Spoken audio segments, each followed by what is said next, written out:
Hello friends, कैसे हैं आप सब। फ्रेंड्स, आज मैं विजन का टेस्ट सीरीज लेकर चली आई हूँ जो आपका exam like UP PCS, RO, ARO तथा भी जो हाई कोर्ट का आरओ एआरओ है, इन सभी एग्ज़ाम के लिए बहुत ही इम्पोर्टेंट रोल प्ले करेगा। फ्रेंड्स, इसमें ऐसे क्वेश्चन है जो आपके आने वाले इन एग्ज़ाम में महत्वपूर्ण रोल प्ले करेगा और साथ ही आपकी तैयारी को मजबूती प्रदान करेगा। तो देख लेते हैं अपना पहला क्वेश्चन। इसमें पहला क्वेश्चन क्या कह रहा है। ये कह रहा है इतावली यात्री डोमिंगो पायस, इतावली यात्री डोमिंगो पायस द्वारा किस विजयनगर शासक के बारे में यह टिप्पणी की गई कि वह अत्यंत महान न्यायप्रिय परंतु अचानक क्रोध के दौरों का शिकार हो जाता है। तो वो आपका कृष्णदेव राय था। फ्रेंड्स, कृष्णदेव राय के शासनकाल में इटली का यात्री डोमिंगो पायस और दूसरा एक और यात्री आया था बारबोसा। ये याद रखने की जरूरत है। अगर ये भी पूछ ले कि बारबोसा किसके शासन में काल में है, तो कृष्णदेव राय के काल में, और डोमिंगो पायस भी इन्हीं के शासन काल में आया था। और ये किस वंश के थे? तुलु वंश के थे। और तुलु वंश की स्थापना किसने की थी? वीर नरसिंह ने। फ्रेंड्स, मैं एक्स्ट्रा जानकारी दे रही हूँ कि आपकी तैयारी मल्टी डायमेंशनल हो। फिर नेक्स्ट क्वेश्चन देखते हैं। ये किस मुगल बादशाह के शासनकाल में निजाम मुल्क को वकील ए मुतलक नियुक्त किया गया था? तो फ्रेंड्स, जो वकील ए मुतलक का पोस्ट है, ये बहुत ही इम्पोर्टेंट पोस्ट था। लाइक इस समय का जो प्रधानमंत्री का पोस्ट है वैसा पोस्ट था। तो ये नियुक्त किया गया था आपका मोहम्मद शाह के काल में। फ्रेंड्स, इसी मोहम्मद शाह के शासनकाल में 1739 में नादिर शाह ने भारत पे आक्रमण किया था और भारत से कोहिनूर हीरा और तख्ते ताउस उठा ले गया था। फ्रेंड्स, जो मोहम्मद शाह को रंगीला बादशाह भी कहा जाता है। फिर नेक्स्ट क्वेश्चन देखते हैं। ये आपका क्वेश्चन है 1794। फ्रेंड्स, ये डेट इंपॉर्टेंट है। 1794 ईस्वी में चंदावर के युद्ध में मोहम्मद गौरी ने कन्नौज के गढ़वाल शासक जयचंद को पराजित किया। एकदम सही। महमूद गजनवी के साथ भारत आने वाला विद्वान अलबरूनी था जिसने तहकीक ए हिंद की रचना की। एकदम सही।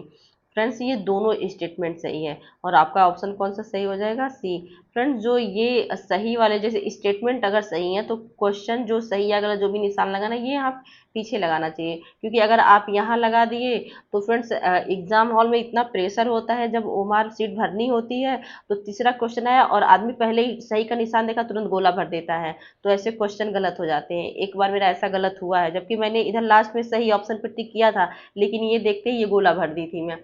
तो इस तरह से आपके ह्यूमन एरर ज़्यादा हो जाते हैं। हमेशा स्टेटमेंट में सही या गलत जो भी है यहाँ पीछे लगाएं, और जो एक्यूरेट आंसर है वो लास्ट में जहाँ भी हो जो भी है वहाँ पे लगाएं। फिर नेक्स्ट क्वेश्चन देखते हैं। गंगा तट पर स्थापित, ये क्या है आपका, स्वर्ग द्वारी शिविर की स्थापना किसने की थी? तो ये आपने किया था ये किया था मोहम्मद बिन तुगलक ने। फिर नेक्स्ट क्वेश्चन देखते हैं।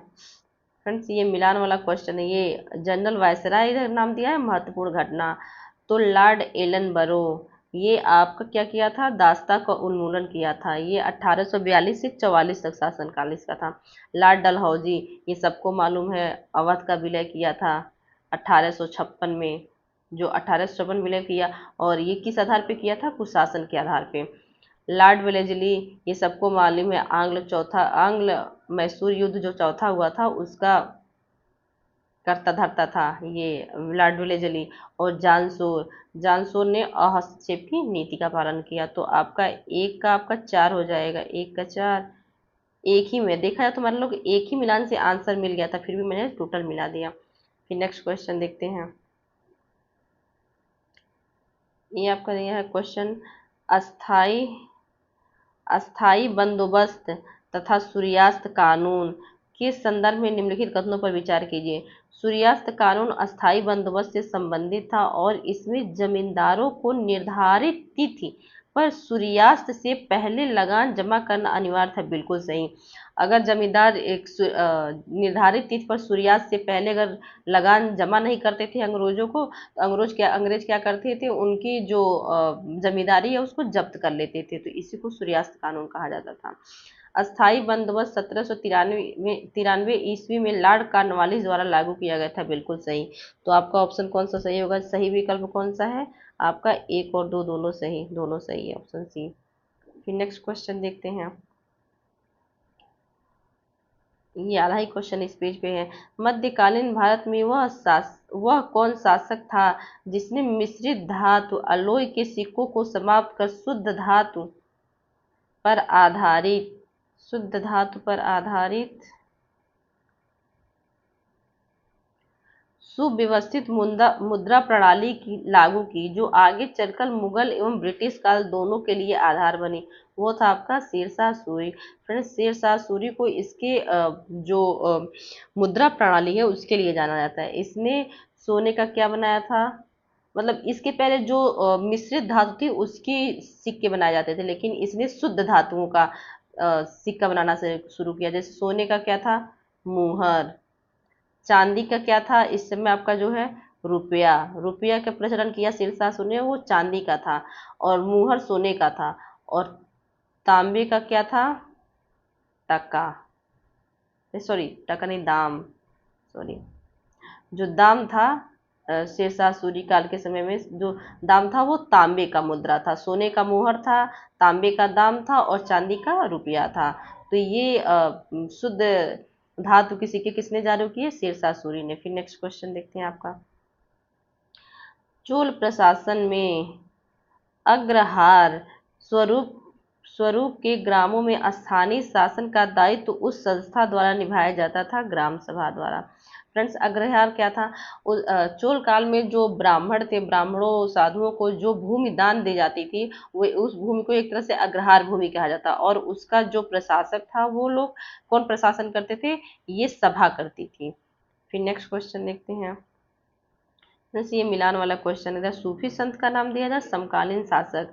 ख्वाजा मोइनुद्दीन चिश्ती।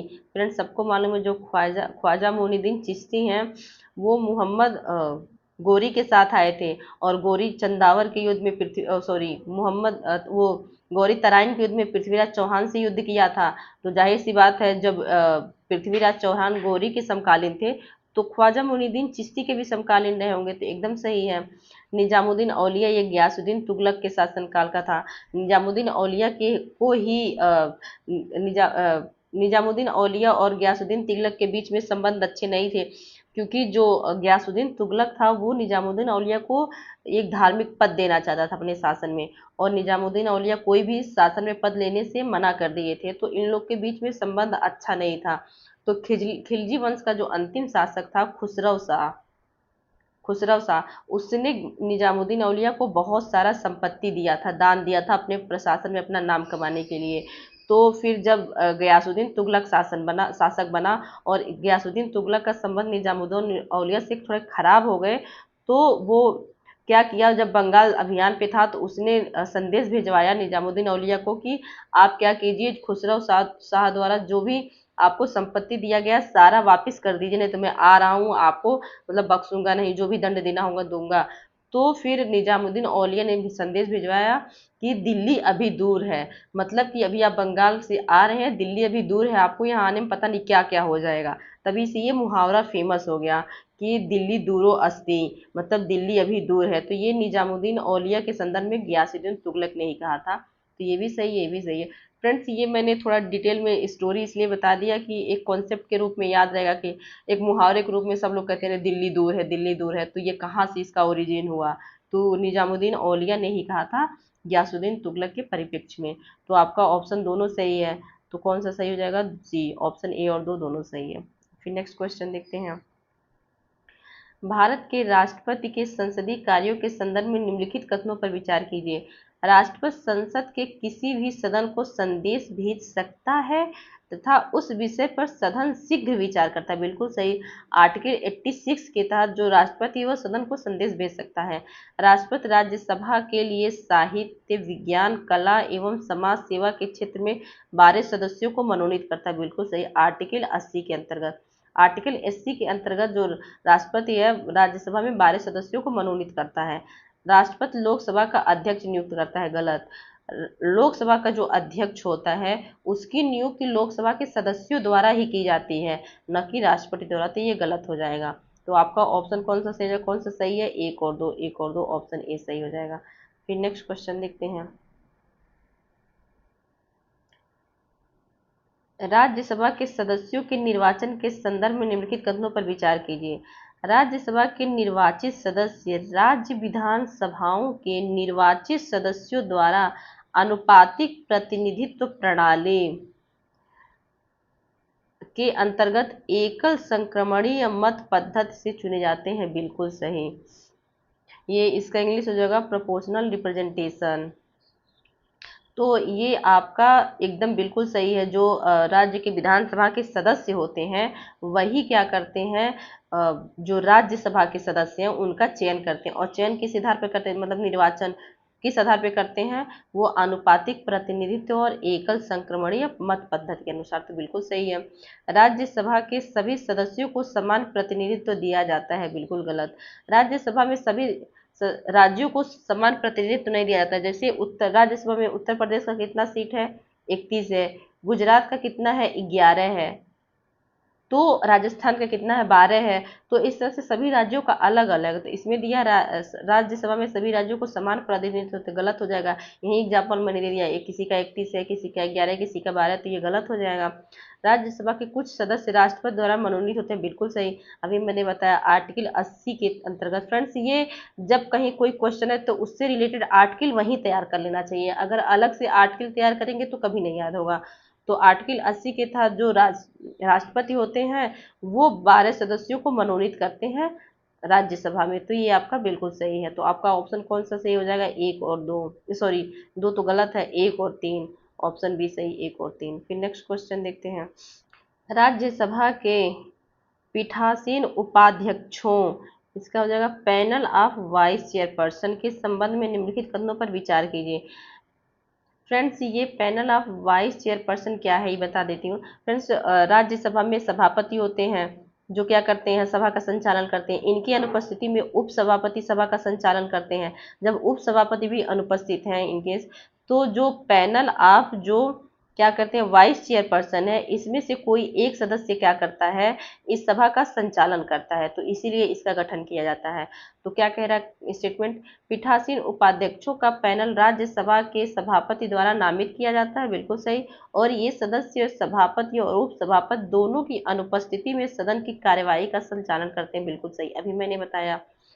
दूसरा ऑप्शन पढ़ते हैं, इसका क्या है? पीठासीन उपाध्यक्ष राज्यसभा के अस्थायी संवैधानिक पदाधिकारी होते हैं तथा उन्हें उपसभापति के समान संवैधानिक दर्जा प्राप्त होता है। ये गलत। जो पैनल ऑफ वाइस चेयरपर्सन होते हैं उनके जो सदस्य होते हैं उनको कोई संवैधानिक पद नहीं मिला हुआ है। उनका गठन ये क्या करते हैं, उपसभापति सभापति जो होते हैं वो एक तरह से सभा का संचालन करने के लिए करते हैं। उनका कोई संवैधानिक पद नहीं होता किसी, अर्थात किसी आर्टिकल के अंतर्गत ये जो पैनल ऑफ वाइस चेयरपर्सन है ये किसी भी आर्टिकल के अंतर्गत नहीं आते। तो ये गलत हो गया। तो आपका ऑप्शन केवल एक सही होगा, ऑप्शन ए सही है। फिर नेक्स्ट क्वेश्चन देखते हैं। निम्नलिखित कथनों पर विचार कीजिए। मोहसिना किदवई, ये आपका क्या है? मोहसिना किदवई राज्यसभा की सदस्य रहीं और उन्होंने संसद के दोनों सदनों तथा उत्तर प्रदेश विधानसभा एवं विधान परिषद चारों विधायी सदनों का प्रतिनिधित्व किया। बिल्कुल सही। फ्रेंड्स, ये बहुत रेयर कंडीशन है कि कोई जो पार्लियामेंट का दोनों सदन है, राज्यसभा और लोकसभा, फिर जो स्टेट लेजिस्लेचर है इसका भी दोनों, विधानसभा और विधान परिषद, इस चारों का जो सदस्य बन जाए कोई पर्सन, ये थोड़ा रेयर होता है। लेकिन मोहसिना किदवई जो है ये इन चारों के सदस्य रह चुके हैं। तो फिर रह चुकी हैं, तो फिर ये आपका स्टेटमेंट क्या हो जाएगा, सही हो जाएगा। आशा भोसले को भारतीय शास्त्रीय संगीत की गायिका के रूप में जाना जाता था और उन्होंने मुख्यतः केवल शास्त्रीय रचनाएं प्रस्तुत की। गलत। फ्रेंड्स, ये जो है पॉप सॉन्ग, भजन और फिल्म संगीत, बहुत गजल, बहुत तरह के संगीत का वो गायन किया है। न केवल इसमें दिया है कि केवल इसमें दे दिया है शास्त्रीय संगीत, केवल शास्त्रीय संगीत नहीं होगा, और सारे संगीत को भी उन्होंने गाया है, तो ये गलत हो जाएगा। तो नीचे दिए कथनों में कौन सा सही उत्तर है, तो आपका केवल ए सही हो जाएगा। फिर नेक्स्ट क्वेश्चन देखते हैं। निम्नलिखित कथनों पर विचार कीजिए। वर्ष 2026 में भारतीय संरक्षणकर्ताओं, ये क्या है, बरखा सुब्बा और परवीन शेख को क्रमशः हिमालयी सलामेंडर और इंडियन स्कीमर के संरक्षण कार्य हेतु व्हिटली अवार्ड प्रदान किया गया। बिल्कुल सही। इस इंडियन स्कीमर मुख्यतः घने वन जंगलों में पाया जाने वाला पक्षी है जो पेड़ों पर घोंसला बनाता है। गलत। जो बरखा सुब्बा है जिनको हिमालयी सलामेंडर के संरक्षण के लिए व्हिटली अवार्ड मिला है। फ्रेंड्स, जो हिमालयी सलामेंडर है ये मुख्यतः दार्जिलिंग के एरिया में पाया जाता है। और जो परवीन शेख है जिनको व्हिटली अवार्ड दिया गया है इंडियन स्कीमर के संरक्षण के लिए, तो जो इंडियन स्कीमर है एक तरह से नदी तटवर्ती क्षेत्र में रहने वाला जीव है। तो ये क्या करता है कि नदी के किनारे अगर कोई बालू वालू है तो बालू का जो इकट्ठा ढेर होते हैं उस पे जाके अपना घोंसला घोंसला बनाता है। ये रेत के किनारों रेत के जो ढेर होते हैं उस पे अपना घोंसला बनाता है, न कि घने जंगलों के पेड़ों पे बनाता है इंडियन स्कीमर। भारत में मुख्यतः जो चंबल नदी है जो मध्य प्रदेश से निकलते हुए उत्तर प्रदेश के यमुना में मिल जाती है, तो उस चंबल नदी के आसपास, उस चंबल नदी में ज़्यादातर ये इंडियन स्कीमर पाए जाते हैं। अब फ्रेंड्स, जो इसका आईयूसीएन स्टेटस है वो एंडेंजर्ड है। तो फ्रेंड्स, ये ध्यान रखने वाले, एंडेंजर्ड है इंडियन स्कीमर, और ये जो बालू के रेत है उस पर अपना घोंसला बनाते हैं, न कि घने वन के क्षेत्रों में। तो ये आपका गलत हो जाएगा। तो ऑप्शन केवल एक सही होगा, ऑप्शन ए सही है। फिर नेक्स्ट क्वेश्चन देखते हैं। फ्रेंड्स, क्वेश्चन बड़े बड़े हैं लेकिन उसको तोड़ के देखा जाए तो बहुत छोटे छोटे फैक्ट आपको मिलेंगे। निम्नलिखित कथनों पर विचार कीजिए। जनगणना, ये आपका क्या है, जनगणना 2027 भारत की पहली पूर्णतः डिजिटल जनगणना होगी। बिल्कुल सही। जिसमें पहली बार स्वगणना, सेल्फ इन्यूमरेशन का विकल्प दिया जाएगा। बिल्कुल सही। अभी कुछ दिन पहले इन्यूमरेशन का फॉर्म भरा जा रहा था, सब लोग, जिसको खुद से भरने आ रहा है वो खुद से भर सकता है। मतलब स्वगणना मतलब अपने आप से इन्यूमरेशन फॉर्म भर सकता है। तो ये डिजिटल गणना है पहली। बिल्कुल सही। इसमें ये सेल्फ इन्यूमरेशन का ऑप्शन दिया गया, एकदम सही। फिर दूसरा ऑप्शन क्या है, जनगणना 2027 के द्वितीय चरण में जाति संबंधी भी शामिल किया जाएगा। बिल्कुल सही। इसमें इसके द्वितीय चरण में जाति जनगणना भी की जाएगी। प्रथम चरण में क्या किया जा रहा है, केवल आवास संबंधी जनगणना किया जा रहा है, आवास का वो जनगणना किया जाए। लेकिन जब दूसरी जनगणना होगी, दूसरे चरण की जब जनगणना होगी, तो उसमें जाति की भी जनगणना होगी। तो फिर तीसरा ऑप्शन पढ़ते हैं। जनगणना 2027 की संदर्भ तिथि सभी राज्यों एवं संघ राज्यों के लिए 1 अक्टूबर 2026 निर्धारित की गई है। ये गलत हो जाएगा। 1 अक्टूबर 2026 ये आपका हिमालयी राज्य जैसे कि जम्मू कश्मीर, लद्दाख और उत्तराखंड, हिमाचल प्रदेश, उन लोग के लिए निर्धारित की गई। लेकिन रेस्ट ऑफ द जो स्टेट और यूनियन टेरिटरी हैं उनके लिए क्या किया गया है, 1 मार्च 2027 ये निर्धारित किया गया। फ्रेंड्स, ये डेट याद रखने लायक है, 1 मार्च 2027। तो ये कुछ राज्यों के, जो हिमालयी राज्य है कुछ, उनके लिए किया गया है, और ये जो रेस्ट ऑफ द स्टेट है उनके लिए 1 मार्च 2027 किया गया। तो आपका ऑप्शन ये गलत हो जाएगा। तो आपका ऑप्शन कौन सा सही होगा, पहला सही है, दूसरा सही है, तीसरा गलत। तो ऑप्शन ए सही हो जाएगा, 1 और 2 सही है। नेक्स्ट क्वेश्चन देखते हैं। दिसंबर 2025 में राष्ट्रपति द्रौपदी मुर्मू ने अलचीकी लिपि में किस भाषा में भारतीय संविधान का संस्करण जारी किया। फ्रेंड्स, ये किया है संथाली में। संथाली कहाँ की भाषा है फ्रेंड्स, जो हमारी पूर्वी यूपी है, सॉरी पूर्वी भारत जो है, जैसे उड़ीसा, बंगाल, झारखंड, इन एरिया में क्या संथाली भाषा बोली जाती है जनजातियों के द्वारा। तो ये संथाली भाषा में अलचिकी लिपि में भारतीय संविधान का संस्करण जारी हुआ। फ्रेंड्स, ये संथाली भाषा को भारत की 8वीं अनुसूची में, भारत के संविधान की 8वीं अनुसूची में जोड़ा गया। तो ये कब जोड़ा गया था फ्रेंड्स? जो हमारा 52वां संविधान संशोधन था, 52वां संविधान संशोधन 2003। ये क्वेश्चन कई बार पूछा गया है। 52वां संविधान संशोधन 2003 में क्या किया गया है? बोडो, डोंगरी, मैथिली और संथाली, इन चारों भाषाओं को भारतीय संविधान की 8वीं अनुसूची में जोड़ा गया है। तो ऑप्शन यहाँ आपका सी सही हो जाएगा। फ्रेंड्स, मैं एक्स्ट्रा जानकारी ये दे रही हूँ कि ये भी क्वेश्चन सब पूछा जाता है। फिर नेक्स्ट क्वेश्चन देखते हैं। ये आपका क्या है? निम्नलिखित कथनों पर विचार कीजिए। अधिशेष अकुशल श्रम बल राष्ट्रीय आय की वृद्धि को सीमित करता है। बिल्कुल सही। जो राष्ट्रीय आय होती है, अगर भारत के या फिर किसी देश के जो कुशल श्रमिक होते हैं ज़्यादा कमाई करते हैं तो राष्ट्रीय आय ज़्यादा होती है। और अधिशेष मतलब बहुत ज़्यादा जो अकुशल, जो जिनके पास कोई कौशल नहीं, कोई योग्यता नहीं है, वो अगर ज़्यादा संख्या में होंगे तो राष्ट्रीय आय घटेगी, क्योंकि ये जो लोग होते हैं अधिशेष अकुशल श्रम, ये लायबिलिटी बढ़ाते हैं, ये सरकार की जिम्मेदारी को बढ़ाते हैं, ये राष्ट्रीय आय को नहीं बढ़ाते, क्योंकि ये अकुशल है, कोई काम कर ही नहीं सकते। तो ये आपका सही हो जाएगा, राष्ट्रीय आय को सीमित करता है। अस्थिर सरकार निवेश एवं उत्पादन वातावरण को बाधित कर आर्थिक वृद्धि को धीमा कर देती। बिल्कुल सही। फ्रेंड, जब किसी देश में अस्थायी सरकार होती है तो विदेशी निवेशक जो होते हैं वो निवेश करते हैं, क्योंकि उनको लगता है कि जो देश की अस्थायी सरकार है वो एक अस्थायी नीति लाएगी। और बार बार जब सरकार बदलती रहती है, अस्थायी सरकार नहीं रहती है, तो जब अलग अलग पार्टी के नेता आते हैं, सरकार आती है, तो वो अलग अलग नीति अपनाते हैं।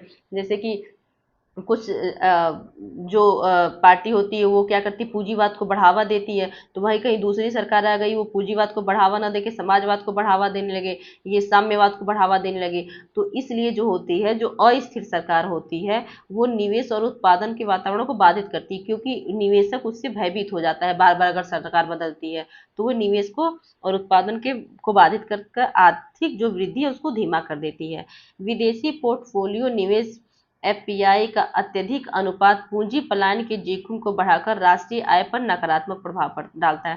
फ्रेंड्स, निवेश दो प्रकार के होते हैं, एक इंस्टीट्यूशनल इन्वेस्टमेंट होता है, एक आपका पोर्टफोलियो होता है। पोर्टफोलियो में क्या करते हैं, जो निवेशक होते हैं वो क्या करते हैं, भारतीय बाजार में पैसा इन्वेस्ट करते हैं। वो यहाँ पे आके कोई संपत्ति नहीं खरीदते हैं या फिर कोई अपनी कंपनी नहीं स्थापित करते। जैसे शेयर मार्केट है, भारत की सेबी है, उसमें पैसा निवेश कर देंगे, इन्वेस्ट कर देंगे, वो होता है आपका एफपीआई। और जो इंस्टीट्यूशनल इन्वेस्टमेंट होता है उसमें क्या होता है कि जो निवेशक आते हैं वो क्या करते हैं, भारत में मान लीजिए कोई विदेशी निवेशक भारत में आया तो यहाँ की कंपनियों में इन्वेस्टमेंट करता है, श्रमिकों को क्या करता है, ट्रेनिंग देता है, पूंजी देता है। तो यहाँ पे जो इंस्टीट्यूशनल या संस्थागत निवेश होता है, इससे पूंजी का प्लान करना मुश्किल होता है। अब किसी कंपनी ने या किसी वहाँ विदेशी कंपनी ने भारत में कंपनी सेटअप कर दिया तो भारत से उसको जाना थोड़ा मुश्किल होगा। लेकिन अगर कोई विदेशी कंपनी ने एफबीआई मतलब सेबी में पैसा इन्वेस्ट किया है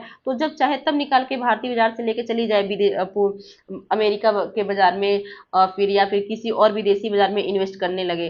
तो जो यही बता रहा है कि जो विदेशी पोर्टफोलियो निवेश होता है, मतलब जो सेबी मार्केट में ऐसे बाजार पैसा लगा देते हैं जो कोई सामग्री या फिर कंपनी जो होता है स्थापित नहीं करते हैं, तो ऐसे जो निवेश होते हैं वो पूंजी प्लान के जोखिम को बढ़ाकर राष्ट्रीय आय पर नकारात्मक प्रभाव डालते हैं। बिल्कुल सही। जो एफपीआई होगा उसमें हमेशा ये खतरा बना रहेगा कि कब निवेशक जब देखेंगे कि अरे उनको दूसरे देश में ज़्यादा ब्याज मिल रहा है तो वो दूसरे देश में चले जाएंगे इन्वेस्ट करने। वो तो ये जो होता है ये किसी भी बाजार को अस्थिर बना देता है, किसी भी देश की अर्थव्यवस्था को अस्थिर बनाता है। तो वही कह रहा है कि ये राष्ट्रीय जोखिम को बढ़ाता है। और वहीं जो इंस्टीट्यूशनल निवेश होता है वो राष्ट्रीय आय को स्थिर करता है, उससे विकास बढ़ते हैं, रोजगार के अवसर खुलते हैं। तो ये भी आपका सही है। तो आपका ऑप्शन तीनों सही है। तो आपका कौन से कितने कथन सही है, तो आपके तीनों सही है, ऑप्शन सी सही हो जाएगा। फिर नेक्स्ट क्वेश्चन देखते हैं। ये हिंदी क्वेश्चन है लेकिन घबराने की जरूरत नहीं है, पढ़ने पे सब आसान हो जाएगा। स्टार्टअप फंडिंग के संदर्भ में निम्नलिखित कथनों पर विचार किए। स्टार्टअप सभी आपको मालूम है क्या होते हैं, उसकी फंडिंग के संदर्भ में देखते हैं हम। किसी स्टार्टअप को ऐसा निवेश चाहिए जिसमें केवल धन ही नहीं बल्कि रणनीति, मार्गदर्शन, नेटवर्किंग और प्रबंधन सुधार जैसी संस्थागत सहायता मिले। तो ये क्या कहना चाह रहा है एक तरह से? अच्छा, ये दिया क्वेश्चन अभी अधूरा है। ऊपर दी गई स्थितियों में कौन सी वेंचर कैपिटल का संकेत देती हैं? तो अब समझ आया वेंचर कैपिटल क्या होता है, ये बताते हैं। तो किसी स्टार्टअप को ऐसा निवेश चाहिए जिसमें केवल धन ही नहीं बल्कि रणनीतिक मार्गदर्शन, नेटवर्किंग, प्रबंधन सुधार जैसी संस्थागत सहायता मिले। फ्रेंड, जो स्टार्टअप में जो फंडिंग होती है, एक तरह से कुछ होता है, आप लोग एंजल एंजल निवेश सुने होंगे। जो स्टार्टअप कंपनियां होती हैं उनको जो पहले स्टार्टिंग में जो कुछ फंडिंग मिलती, सहायता मिलती है, उसको एंजल सहायता कह देंगे, कैपिटल कह देंगे। लेकिन एक वेंचर कैपिटल होता है। तो वेंचर कैपिटल के बारे में क्वेश्चन पूछ रहा है। तो वेंचर कैपिटल में जब कोई संस्था होती है, मान लीजिए कोई स्टार्टअप है, तो किसी स्टार्टअप को पैसे की जरूरत होती है, तो कोई कंपनी होगी, एक संस्था होगी, वो संस्था क्या करेगी, बड़ी सी संस्था होगी, वो इस स्टार्टअप को पैसा देगी। और पैसा देने, सिर्फ पैसा ही नहीं देगी, फंड ही नहीं देगी, इसके साथ क्या करेगी, रणनीतिक मार्गदर्शन भी देगी। क्योंकि ये कंपनी है, इसको बहुत ज़्यादा अनुभव, और एक अभी इस शुरुआती स्टार्टअप है, इसको उतना अनुभव नहीं है, तो ये कंपनी क्या करेगी, इसको रणनीतिक मार्गदर्शन देगी, नेटवर्किंग देगी, और प्रबंधन, जो मैनेजमेंट कैसे करना है स्टार्टअप का, वो भी सुविधा देगी वेंचर कैपिटल के माध्यम से। अगर वेंचर कैपिटल है तो उसमें कंपनी केवल पैसा ही नहीं देती बल्कि रणनीतिक मार्गदर्शन, नेटवर्किंग और प्रबंधन जैसी सहायता भी देती है। तो ये वेंचर कैपिटल के मामले में सही है। स्टार्टअप बहुत शुरुआती चरण में है और उसे ऐसे निवेशक की आवश्यकता है जो अपने व्यक्तिगत अनुभव के आधार पर तेजी से निर्णय ले सके तथा अधिक जोखिम उठाने को तैयार हो। तो फ्रेंड्स, यहाँ दिया है व्यक्तिगत अनुभव। जब किसी स्टार्टअप में कोई एक व्यक्ति होता है, व्यक्तिगत रूप से स्टार्टअप को क्या करता है, फंड देता है, और जो स्टार्टअप ये है वो बहुत शुरुआती चरण चरण में है, यानी स्टार्टअप अभी कि इस स्टार्टअप की अभी शुरुआत हुई है, तब तक एक व्यक्ति ने इसको क्या किया, बहुत पैसा दिया, इन्वेस्ट किया इसमें, और जो ये व्यक्ति है वो क्या करेगा, डिसीजन लेगा स्टार्टअप के बारे में, कैसे इसको क्या मैनेज करना है, और इसमें जोखिम भी उठाने को एक सिंगल व्यक्ति तैयार रहता है। तो ये जब सिंगल व्यक्ति इन्वेस्ट करेगा और स्टार्टअप एकदम शुरुआती चरण में रहेगा और क्या करेगा कि जोखिम भी उठाने को तैयार है सिंगल व्यक्ति, तो ये वेंचर कैपिटल नहीं होगा, ये आपका हो जाएगा एंजल कैपिटल, एंजल फंडिंग हो जाएगा। अगर कोई ये क्वेश्चन भी पूछा जाता है कि स्टार्टअप अभी शुरुआती दौर में, तो उसको जो फंड दिया जाता है कौन सा फंड होता है, तो एंजल फंड हो जाता है। तो ये आपका एंजल, तो ये एंजल के बारे में दिया है, न कि वेंचर कैपिटल के बारे में। वेंचर कैपिटल में एक कंपनी, एक संस्था होती है, वो फंड प्रदान करती है। तो ये आपका सही है, ये गलत है। फिर ये तीसरा ऑप्शन भी पढ़ लेते हैं। ये क्या कह रहा है, निवेश करने वाला स्रोत एक ऐसा फंड है जिसमें कई निवेशक की सम्मिलित पूंजी हो और उसका संचालन पेशेवर प्रबंधन करते हो। बिल्कुल सही। तो अभी मैंने बताया एक जो कंपनी है वो क्या करती है, स्टार्टअप को फंडिंग करती है वेंचर कैपिटल के मामले में। तो जो कंपनी है इसमें क्या किया है, ये इसमें एक लोग का फंड नहीं है, बहुत सारे व्यक्ति हैं, कई सारे व्यक्ति हैं, सिंगल व्यक्ति नहीं है। इन सारे व्यक्तियों ने अपना पैसा इसमें लगाया है, फिर एक वेंचर कैपिटल, एक संयुक्त पूंजी पूंजी बनी है, और वो संयुक्त पूंजी क्या करते हैं, इसमें इन्वेस्ट करते हैं इसी स्टार्टअप में। और जो निवेश करते हैं इसका संचालन स्टार्टअप का कौन करता है, एक पेशेवर प्रबंधक करता है जिसको बहुत अनुभव होता है। तो ये वेंचर कैपिटल होता है। तो फ्रेंड्स, आई होप आप लोग को वेंचर कैपिटल और जो क्या बोलते हैं कि ये एंजल कैपिटल है, दोनों में डिफरेंस समझ आ गया होगा। तो आपका पहला सही था, दूसरा गलत था, और तीसरा सही था। पूछा क्या है, ऊपर दिए गए स्थिति में वेंचर कैपिटल का संकेत कौन सा देता है, तो आपका पहला और तीसरा देता है, पहला और तीसरा, ऑप्शन बी सही हो जाएगा। और जो बी वाला था वो आपका एंजल कैपिटल के बारे में संकेत देता है। फिर नेक्स्ट क्वेश्चन देखते हैं। फ्रेंड्स, क्वेश्चन बड़ा है लेकिन ये तोड़ के देखेंगे तो आपके बहुत सारे फैक्ट, छोटे छोटे फैक्ट दे रहा है। भारतीय संविधान और सशस्त्र बलों के संदर्भ में निम्नलिखित कथनों पर विचार कीजिए। भारतीय संविधान सशस्त्र बलों के सदस्यों के मौलिक अधिकारों पर यथोचित प्रतिबंध लगाने की शक्ति संसद को प्रदान करता है। बिल्कुल सही। फ्रेंड्स, आर्टिकल जो 33 है इसके तहत क्या होता है, संसद जो होती है, जो आर्म फोर्स के व्यक्ति होते हैं या फिर जो हमारे डिफेंस के होते हैं या फिर जो आपके हमारे इंटेलिजेंस के होते हैं, तो उन लोगों पे क्या करते हैं, उनके जो मौलिक अधिकार हैं उस पर कुछ प्रतिबंध लगाया जा सकता है। तो ये बिल्कुल सही है। सशस्त्र बलों में धार्मिक गतिविधियों से इनकार करना व्यक्तिगत धार्मिक स्वतंत्रता के अंतर्गत पूर्णतः संरक्षित अधिकार है और इस पर कोई अनुशासनात्मक कार्यवाही नहीं की जा सकती। ये गलत हो जाएगा। फ्रेंड्स, जो सशस्त्र बल होते हैं, सशस्त्र बल में क्या किया जाता है कि सभी व्यक्ति को अब ऐसे नॉर्मल कंडीशन में जो सिविलियन है उनको धार्मिक स्वतंत्रता की आज़ादी है, धार्मिक स्वतंत्र रूप से वो आज़ाद हैं कि वो किसी धार्मिक सम्मेलन में भाग लेंगे, किसी धर्म को मानेंगे कि नहीं मानेंगे, कुछ भी सब उनके अनुसार होना चाहिए। लेकिन जो ये सशस्त्र बल है इसमें कि अगर कोई कैंडिडेट है तो वो क्या करेगा, अगर इस सेना ने कह दिया कि आपको इस धार्मिक जो हम लोग कुछ संगठन करें इसमें सबको भाग लेना है तो सबको भाग लेना पड़ेगा। तो ऐसा इस एक घटना हुआ था अभी, एक व्यक्ति ने, एक अधिकारी ने जो डिफेंस का था, उसने, जो सेना थी उसने कह दिया कि एक हम लोग धार्मिक ऑर्गेनाइजेशन कर रहे हैं उसमें आप क्या करेंगे, पार्टिसिपेट करेंगे। तो उस व्यक्ति ने मना कर दिया था, तो सेना से वो उसको बर्खास्तगी कर दी गई।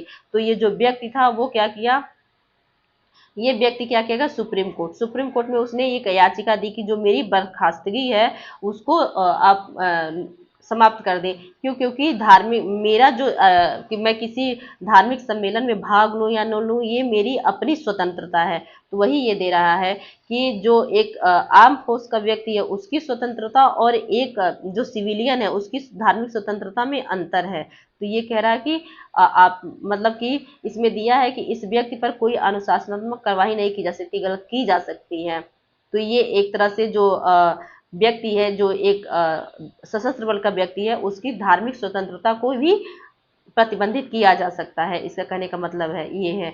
और फ्रेंड्स, जो ये जो आर्टिकल 25 के तहत हम लोग को जो धर्म की स्वतंत्रता मिली रहती है ये एब्सोल्यूट नहीं है, मतलब एकदम से निरपेक्ष नहीं है, इस पर प्रतिबंध लगाए जा सकते हैं, रीजनेबल प्रतिबंध लगाए जा सकते हैं, जैसे कि लॉ एंड ऑर्डर हुआ, पब्लिक हेल्थ हुआ, मोरालिटी हुआ, इन कुछ आधारों पे इस पे प्रतिबंध भी लगाए जा सकते हैं। तो ये गलत हो जाएगा, तो केवल ऑप्शन ए सही होगा। तो सही उत्तर कौन सा है? Option A. फिर नेक्स्ट क्वेश्चन देखते हैं। संयुक्त राष्ट्र संगठन यूएनओ के गठन से संबंधित निम्नलिखित कथनों पर विचार कीजिए। तो इधर इसका स्टेटमेंट दिया है। संयुक्त चार्टर को 1945 में सैन फ्रांसिस्को सम्मेलन में अंगीकृत किया गया था। बिल्कुल सही।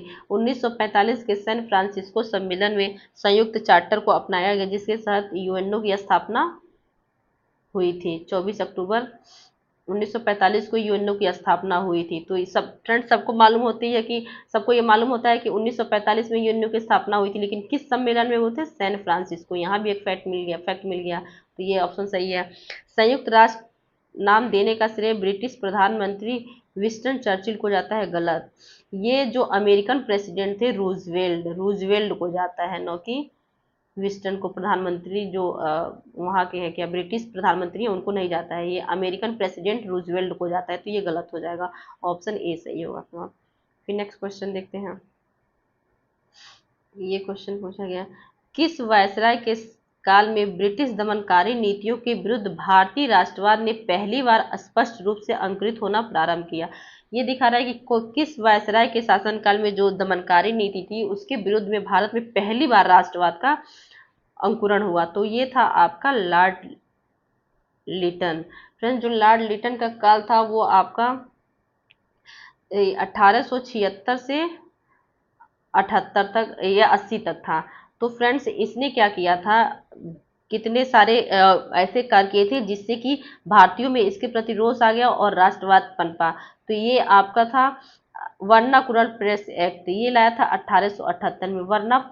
वर्नाकुलर प्रेस एक्ट में क्या हुआ था, जो भारतीय समाचार पत्र थे उस पर प्रतिबंध लगा दिया गया कि वो अंग्रेजी भाषा में जो समाचार पत्र थे उस पर प्रतिबंध नहीं लगाया, लेकिन इसने क्या किया, भारतीय भाषा में जो समाचार पत्र बने उस पर प्रतिबंध लगा दिया। ये किया जिससे भारतीयों में रोष जन्मा।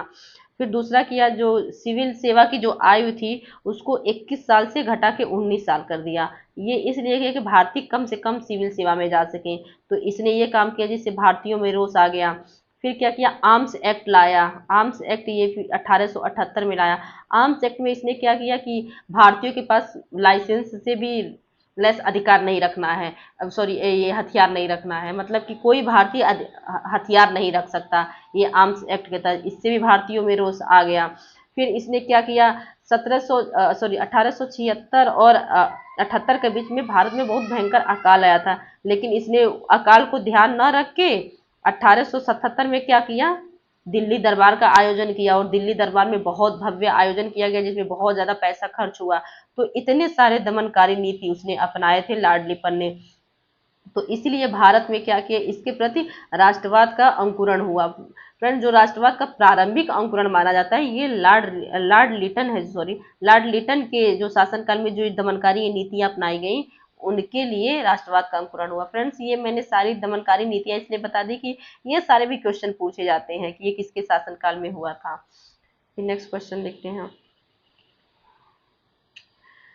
चर्चा में रहा ये क्या है, ऑपरेशन ऑपरेशन ये चर्चा में रहा ऑपरेशन एलाइज वेलकम किससे संबंधित है, तो ये आपका है अमेरिका द्वारा अफगान नागरिकों का पुनर्वास कार्यक्रम। फ्रेंड्स, जब ये तालिबान की सरकार जब स्थापित हुई उससे पहले अमेरिका में अफगानिस्तान में अमेरिका का एक तरह से वर्चस्व था। वो अमेरिका में अपना वर्चस्व सैनिकों को डिप्लॉय किया था, लेकिन कुछ अफगानी थे जो क्या किए थे, अमेरिका का सहयोग किए थे।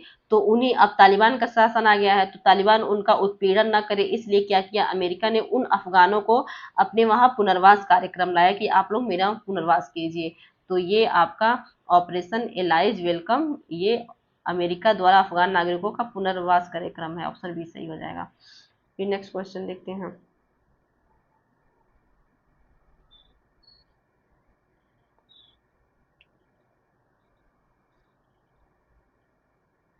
ये आपका क्वेश्चन है, विकिरण समस्थानिक ताप वैद्युत जनित्र आरटीजी, ये आपका है रेडियो आइसोटोपिक थर्मो इलेक्ट्रिक ये जनरेटर, ये आपका इसका शॉर्ट फॉर्म हो जाएगा।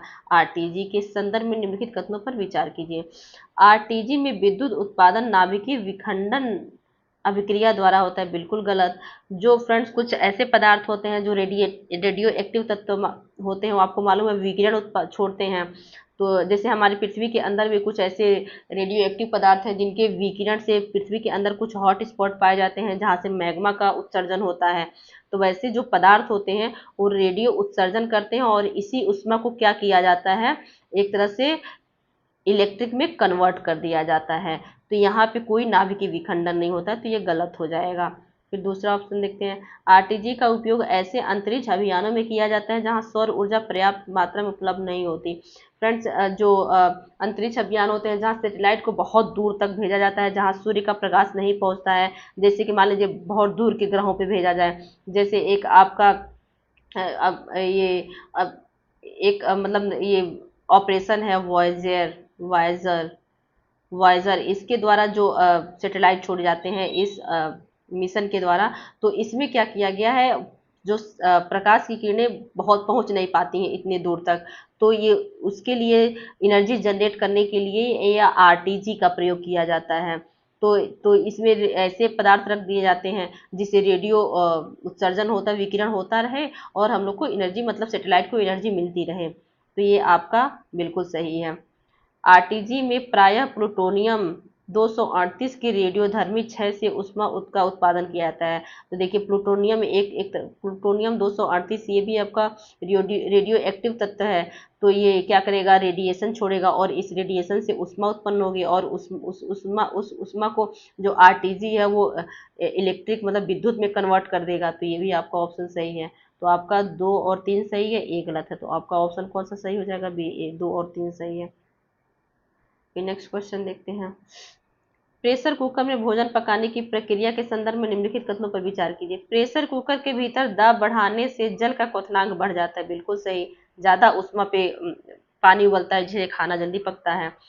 कुकर के ढक्कन पर रखे भार वेट में परिवर्तन करके अंदर के दाब को परिवर्तित किया जा सकता है, बिल्कुल सही। सीटी इसीलिए बनाई जाती है कुकर के ऊपर जो रहती है। प्रेशर कुकर में भोजन केवल ज्वाला के तापमान के कारण पकती है, ये गलत हो जाएगी। यहाँ दिया केवल ज्वाला, यहाँ सिर्फ केवल ज्वाला के तापमान पे नहीं हो पाएगा। यहाँ ज्वाला के साथ साथ आपका क्या होता है, ये प्रेशर भी होता है। प्रेशर कुकर में जो प्रेशर लगता है, तापमान भी रहता है, तापमान प्रेशर से तीनों को मिला के तब खाना पकता है प्रेशर कुकर में, तो ये आपका गलत हो जाएगा। तो ऑप्शन 1 और 2 सही होगा, ए सही है, ऑप्शन ए और 2 सही है। फिर नेक्स्ट क्वेश्चन देखते हैं। सड़क प्रकाश व्यवस्था में प्रयुक्त सोडियम बत्तियों एवं एलईडी बत्तियों के संदर्भ में निम्नलिखित कथनों पर विचार कीजिए। इधर विचार करते हैं। ये आपका क्या है? सोडियम बत्तियां सर्वदिशिक ओमनी डायरेक्शनल होती हैं, जबकि एलईडी बत्तियां अधिक दिशात्मक होती हैं। बिल्कुल सही। ये सोडियम बत्तियां 360 डिग्री पे क्या करती हैं, एक तरह से प्रकाश देती हैं, और ये बहुत क्षयकारी होती है, मतलब बहुत इनका अपव्यय होता है। और जो एलईडी बत्तियां होती हैं वो दिशीय होती हैं, अधिक दिशात्मक होती हैं। बिल्कुल सही है। एलईडी बत्तियों की उपयोगिता अवधि सामान्यतः सोडियम बत्तियों से कम होती है। गलत। जो एलईडी बत्तियां होती हैं इनकी जो उपयोगिता अवधि होती है सोडियम बत्तियों से अधिक होती है, और यहाँ गलत दे दिया है। सोडियम बत्तियों का प्रकाश लगभग एक वर्णीय होता है। ये बिल्कुल सही। ये लगभग पीले कलर की होती हैं। सोडियम बत्तियां होती हैं ये एक तरह से येलो कलर में आ जाएंगी। और एलईडी बत्तियां बेहतर रंग पहचान कराती हैं। जो एलईडी बत्तियां होती हैं वाइड मतलब ज़्यादा स्पेक्ट्रम देती हैं। जब ज़्यादा स्पेक्ट्रम देंगी तो कई तरह के रंग का पहचान होगा। तो इस स्पेक्ट्रम में 7 तरह के रंगों का पहचान होता है, और ये जब ज़्यादा वाइड स्पेक्ट्रम देगी एलईडी बत्तियां तो कई तरह के रंगों की पहचान की जा सकती है। तो ऑप्शन सही है। तो ये आपका ऑप्शन 3 सही है और 1 सही है, 2 वाला गलत है। तो आपका ऑप्शन कौन सा सही हो जाएगा? 1 और 3, 1 और 3 ऑप्शन सी सही हो जाएगा। फिर नेक्स्ट क्वेश्चन देखते हैं। इसमें दिया है निम्नलिखित कथनों पर विचार कीजिए। एडिज एल्बोपिक्टस टाइगर मच्छर डेंगू एवं चिकनगुनिया जैसे रोगों का वाहक है। बिल्कुल सही। जापानी इंसेफेलाइटिस का मुख्य वाहक क्यूलेक्स प्रजाति का मच्छर है। ये भी सही है। पीत ज्वर का संचरण केवल एनाफिलीज मच्छर द्वारा होता है। गलत। जो एनाफिलीज होते हैं ये मलेरिया का वाहक होते हैं। ये आपका पीत ज्वर है जो एडीज मच्छर के कारण होता है, आपका एडीज या टाइगर मच्छर। तो ये आपका गलत हो जाएगा। तो आपका ऑप्शन कौन सा सही होगा? सही उत्तर कौन सा होगा? 1 और 2 ऑप्शन ए सही है।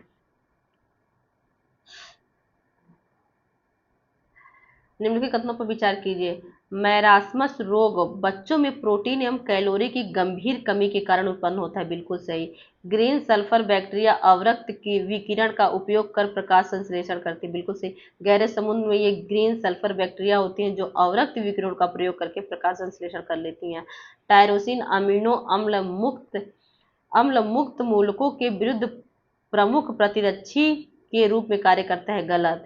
जो टायरोसिन है ये हम लोग की एक तरह से न्यूरोट्रांसमीटर के निर्माण में सहयोगी होता है, न कि यहाँ पे दे दिया है प्रतिरक्षी के निर्माण में। तो ये आपका गलत हो जाएगा। तो ऑप्शन 1 और 2 सही है। ऑप्शन 1 और 2 सही, ऑप्शन ए सही हो जाएगा। फिर नेक्स्ट क्वेश्चन देखते हैं। उत्तर प्रदेश में 10 लाखीय नगरों के संदर्भ में निम्नलिखित में से कौन सा युग में सही है, सही सुमेलित है? तो फ्रेंड्स ये दिया है किस जनगणना में ये 10 ये इन नगरों में किसको 10 लाखीय नगर का पदवी मिला था? तो ये जो है आपका जो कानपुर है, कानपुर को 1971 में 10 लाखीय नगर का मिलियन प्लस सिटी का दर्जा मिला था। तो ऑप्शन डी सही हो जाएगा। नेक्स्ट क्वेश्चन देखते हैं। निम्नलिखित में से किसी जनसंख्या के प्रतिस्थापन स्तर प्रजनन रिप्लेसमेंट लेवल फर्टिलिटी के निकट माना जाता है? फ्रेंड्स रिप्लेसमेंट जो रेट होता है वो मान लीजिए कि अभी एक जनरेशन में 9 करोड़ की जनसंख्या है, सॉरी 19 करोड़ की जनसंख्या है अभी। फिर जब नया जनरेशन आएगा तो नेक्स्ट जनरेशन में भी ये 19 करोड़ की ही जनसंख्या होनी चाहिए। 9 तो बहुत कम होनी चाहिए ना बहुत ज़्यादा, इसके अप्रॉक्स 19 करोड़ के आसपास ही होनी चाहिए। ये नहीं कि अगले जनरेशन में क्या करे 20, 21, 22 करोड़ हो जाए, या फिर घटकर 17, 18 करोड़ हो जाए। इस तरह से नहीं हो जाना चाहिए। जो अभी एक जनरेशन में जनसंख्या है अगले जनरेशन में लगभग उतनी ही जनसंख्या रहे। तो ये कहने का मतलब है कि कितने बच्चों को एक औरत कितने बच्चों को जन्म दे कि जितनी जनसंख्या इस जनरेशन में है उतनी ही जनसंख्या अगले जनरेशन में मिले। तो आपका है ऑप्शन सी ये 2.1। अगर 2.1 बच्चे एक औरत अपने जीवन काल में 2.1 बच्चों को जन्म देती है तो एक जनरेशन में जितनी जनसंख्या अगले जनरेशन में भी उतनी ही जनसंख्या होगी। तो इसको आदर्श माना जाता है। लेकिन भारत में जो ये फर्टिलिटी रेट है ये रिप्लेसमेंट रेट है ये घटकर 2.1 से अब कम आ रही है। खासकर जो साउथ के स्टेट हैं। तो इसीलिए भारत में अब ये माना जा रहा है कि अब भारत की जनसंख्या धीरे धीरे घटेगी, अब बढ़ेगी नहीं। जैसे चाइना है, चाइना में प्रजनन दर क्या है, ओ सॉरी रिप्लेसमेंट दर जो है 2.1 से कम हो गया है, इसीलिए वहाँ की जनसंख्या घट रही है। अब जब उतनी 2.1 होती तो लगभग उसी के बराबर होती, अब जब घट गई है तो जनसंख्या अगर इस जनरेशन में 19 करोड़ है तो अगले जनरेशन में 18 करोड़ हो जाएगी, फिर 17 करोड़ हो जाएगी, अगर रिप्लेसमेंट रेट 2.1 से कम होता है तब। फिर नेक्स्ट क्वेश्चन देखते हैं, निम्नलिखित में से कौन सा से विचार ईवी रामास्वामी नायकर पेरियार के सामाजिक सुधार दर्शन से संबंधित है। तो देख लेते हैं इनका कौन सा दर्शन है। इन्होंने समाज में तर्कवाद और आत्मसम्मान को धार्मिक आस्था से ऊपर रखा, बिल्कुल सही। उन्होंने कहा कि धर्म से ऊपर हमारा तर्कवाद और आत्मसम्मान है। उन्होंने महिलाओं की स्वतंत्रता के समर्थन में तलाक और गर्भ निरोध जैसे अधिकारों को मान्यता दी, बिल्कुल सही। उन्होंने हिंदू धर्म ग्रंथों की सामाजिक असमानता को बनाए रखने में भूमिका भूमिका की आलोचना की, बिल्कुल सही। इन्होंने क्या किया कि जो धर्म ग्रंथ है वो धार्मिक असमानता जो बनाते हैं उसकी आलोचना की है, तो ये बिल्कुल सही है। उन्होंने पूंजीवादी वर्ग की भूमिका को समाज में समानता के प्रसार के लिए आवश्यक माना, गलत। उन्होंने क्या किया कि ये जो पूंजीवाद है इसको उसका विरोध किया। उन्होंने कहा कि समाज में समानता के लिए ये पूंजीवाद एक तरह से विनाशकारी है। ये पूंजीवाद जो है ये एक तरह से समाज में समानता नहीं लाता, ये असमानता का प्रणेता है, ये असमानता बढ़ाता है। तो ये उन्होंने क्या किया था, इसको आवश्यक नहीं माना था, तो ये गलत हो जाएगा। उन्होंने आत्मसम्मान बढ़ाने के लिए क्या किया था, आत्मसम्मान आंदोलन चलाया था, तो ये आपका ऑप्शन तीनों सही है, 1 2 3 ऑप्शन ए सही हो जाएगा। फिर फ्रेंड्स नेक्स्ट क्वेश्चन देख लेते हैं, इसमें क्या कह रहा है। किसी देश की अर्थव्यवस्था मंदी की स्थिति में पहुंच गई है जहां उत्पादन और निवेश में गिरावट देखी जा रही है। ऐसी स्थिति में सरकार समष्टि मांग को बढ़ावा देनी होती तो निम्नलिखित में से कौन सा कदम उठाएगी। फ्रेंड्स अगर कोई इकोनॉमी स्लो डाउन में है अर्थात मंदी की स्थिति में है तो जो सरकार होती है वो एक्सपेंशनिस्ट फिस्कल पॉलिसी अपनाती है, जिसको विस्तारवादी राजकोषीय नीति कहते हैं। विस्तारवादी राजकोषीय नीति में सरकार क्या करती है, सार्वजनिक परियोजनाओं पर व्यय में वृद्धि करती है, तो ऑप्शन बी सही हो जाएगा। फिर नेक्स्ट क्वेश्चन देखते हैं, भारतीय संविधान के किस अनुच्छेद में यह बंद है कि यदि लोकसभा या राज्यसभा में मतदान बराबर हो जाए तो अध्यक्ष या सभापति का मत निर्णायक माना जाएगा। तो माना गया है अनुच्छेद 100 में आर्टिकल, ऑप्शन सी सही हो जाएगा। फ्रेंड्स अगर पीठासीन अधिकारी क्या करते हैं वो अपना वोट क्या अगर लोकसभा या राज्यसभा में जब दोनों पक्ष एकदम बराबर वोट दे देते हैं, दोनों पक्ष का वोट जो होता है वो बराबर हो जाता है, तो जो पीठासीन अधिकारी होते हैं वो अपना निर्णायक वोट देते हैं। चाहे इस पक्ष को देंगे तो ये पक्ष विजयी हो जाएगा, इस पक्ष को देंगे तो ये पक्ष विजयी हो जाएगा। तो इनका जो पीठासीन अधिकारी है इनका मत निर्णायक माना जाता है, कास्टिंग वोट कहते हैं। ये वोट लास्ट में पड़ता है जब दोनों पक्ष का वोट बराबर हो जाता है। लेकिन यहाँ ध्यान देने वाली बात ये है कि जब ये मुद्दा ये हो कि ये जो पीठासीन अधिकारी हो इनको हटाने का मुद्दा अगर प्रस्ताव में है, तब ये अगर दोनों मत बराबर होते हैं तब ये कास्टिंग वोट यानी निर्णायक वोट नहीं दे सकते। ये क्या करते हैं, शुरुआत में वोट देते हैं लेकिन लास्ट में वोट नहीं दे सकते जब इनको हटाने का मुद्दा प्रस्ताव में हो। तो ऑप्शन यहाँ सी सही हो जाएगा। फिर नेक्स्ट क्वेश्चन देखते हैं, नीचे दिए गए कथनों पर विचार कीजिए। राष्ट्रीय जैव ईंधन नीति 2018 संशोधित 2022 के अंतर्गत गन्ने का रस, खराब अनाज और कृषि अपशिष्टों जैसे वैकल्पिक फीडस्टॉक के उपयोग को अनुमति दी गई है, बिल्कुल सही।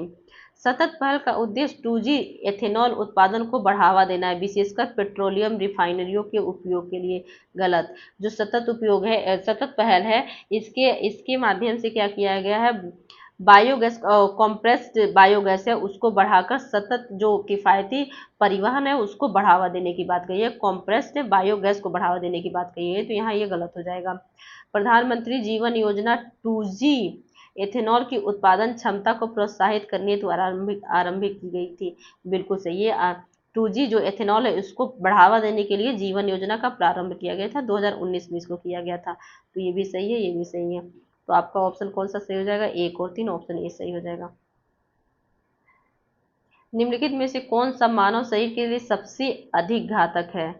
तो ये आपका सबको मालूम है गामा किरणें। अवरक्त किरणें भी हैं लेकिन थोड़ा बहुत गर्मी देती हैं, बस कुछ ज़्यादा नहीं। जो पराबैंगनी किरणें ये हैं, ये क्या करती हैं, स्किन कैंसर को जन्म देती हैं, लेकिन सबसे घातक पूछा तो सबसे घातक गामा किरणें हो जाएंगी। ये क्या करती हैं, हमारे डीएनए में ही परिवर्तन कर देती हैं और कैंसर को बढ़ावा देके जीवन को ही समाप्त कर देती हैं। तो ये गामा किरणें ज़्यादा खतरनाक होती हैं।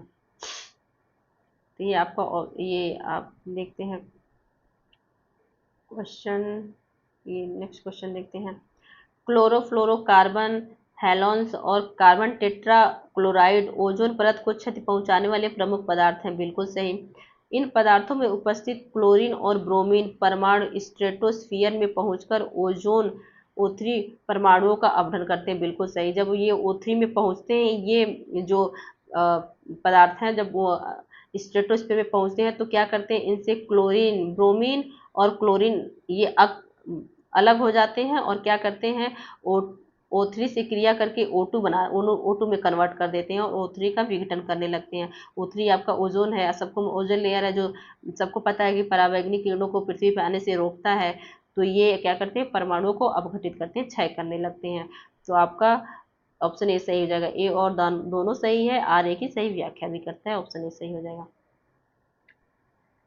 मनुष्य द्वारा अपनी जीवन शैली बनाए रखने हेतु जितनी भूमि और संसाधनों की आवश्यकता होती है उसे किस नाम से जाना जाता है, ये जाना जाता है पारिस्थितिकीय पदछाप। तो नेक्स्ट क्वेश्चन देखते हैं हम। 1857 के विद्रोह के प्रमुख नेता थे। रानी लक्ष्मीबाई ये भी थी, मंगल पांडे ये भी थे, बहादुर शाह जफर ये भी थे, मीर निसार अली ये नहीं थे। इनको दूदू मियाँ भी कहा जाता है। तो ये आपका 3 सही है। तो ऑप्शन कौन सा सही हो जाएगा, 1 2 3, ऑप्शन ए सही हो जाएगा। नेक्स्ट क्वेश्चन देखते हैं। विधि के समक्ष समानता का अधिकार आर्टिकल 14 में है।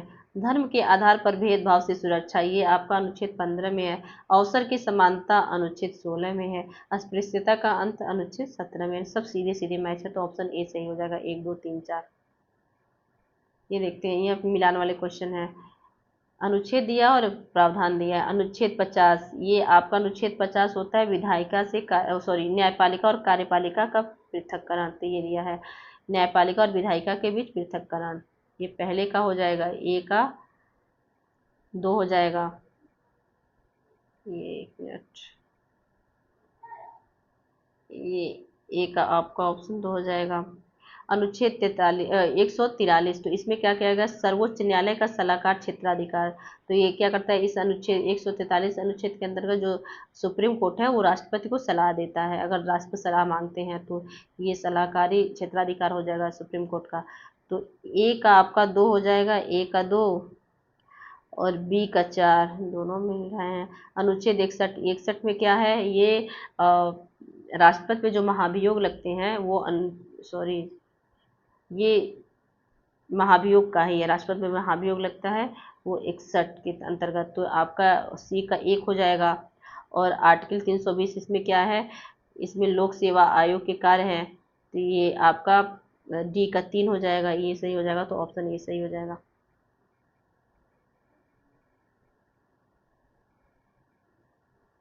क्या था, तो आपका ऑप्शन ये मैच कर गया। फिर नेक्स्ट क्वेश्चन देखते हैं। निम्नलिखित कथनों पर विचार कीजिए। गौतम बुद्ध के गृह त्याग की घटना को बौद्ध साहित्य में महाभिनिष्क्रमण कहा जाता है। बिल्कुल सही। गौतम बुद्ध को ज्ञान प्राप्ति कुशीनगर में हुई थी। गलत। ये आपका बोध गया में हुआ था, सारनाथ से।